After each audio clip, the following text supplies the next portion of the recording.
अक्षय Shinde encounter प्रकरणात अखेर police अधिकाऱ्यांवरती गुन्हा दाखल होणार आहे।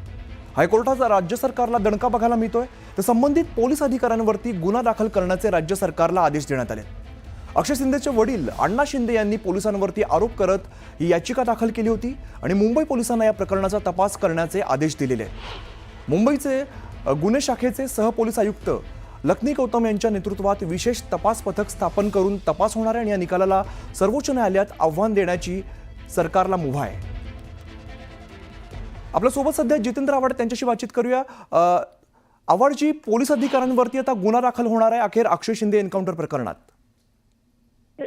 हे खरं तर पोलीस सरकारने कधीच करायला पाहिजे, निष्कारण ह्याच्यात टाळमटाळी करत होते, कारण सरकारची याच्या मागची भूमिकाच संशयास्पद आहे।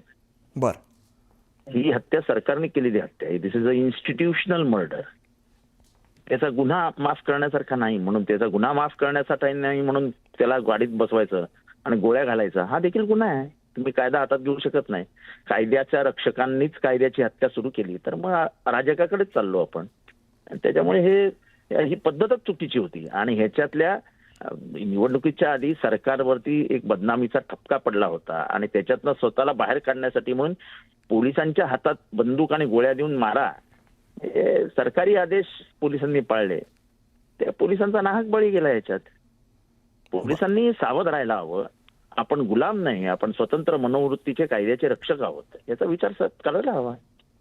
आव्हाडजी, यापूर्वी सुद्धा तुम्ही बोला, काय मिळालं काय? आता झालं ना, गेलं ना, आयुष्य बर्बाद झालं ना त्या पोलिसांचं। काय आता देणार आहेत? ज्यांनी सांगितलं हे करायला ते तुम्हाला देणार आहेत का? नोकऱ्या देणार आहेत का? तुमच्या मुलाबाळांचा सांभाळ करणार आहेत? यापूर्वी सुद्धा खरं तर तुम्ही याबद्दल आवाज उठवला होता आणि आता ही अशा संदर्भात कारवाई होते, तर इथून पुढे काय, कोण जबाबदार असेल असं वाटतं या गोष्टीला? सरकार जबाबदार आहे, ह्याला सरकार जबाबदार आहे।